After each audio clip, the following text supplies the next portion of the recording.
خلت الناس تشكر كلها في امها وابوها، خلت الناس كلها تقول ان دي اتربت صح، هي دي التربية الصح.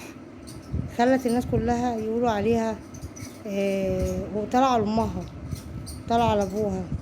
فعلا هي دي التربية. خلت الناس كلها تشكر فيهم، خلت الناس كلها يقولوا ان ابوها وامها عرفوا يربوها، عرفوا يعلموها يعني الرحمة، يعني ايه العطف، مش زي اي عيل تاني بيخلي. فعلا الابن هو اللي بيجيب الشتيمة لاهاليه، وهو بيجيب الكلمة الحلوة لاهاليه. الابن المتربي اللي يخلي اهله فوق، والابن اللي مش متربي هو اللي بيخلي اهله تحت. مع ان والله في ناس كتير بتربي صح، بس غصب عنهم الشارع بيعمل كتير، غصب عنهم اصحاب السوق بيبوظوهم.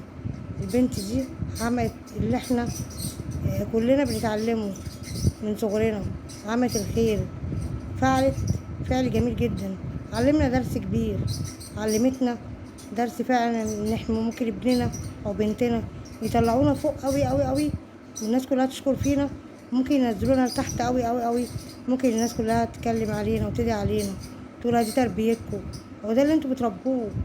البنت دي عملت فعل خير، فعل الخير مع انه صغير جدا، بس حسستنا كلنا بقلة القيمة، حسستنا كلنا بالضعف.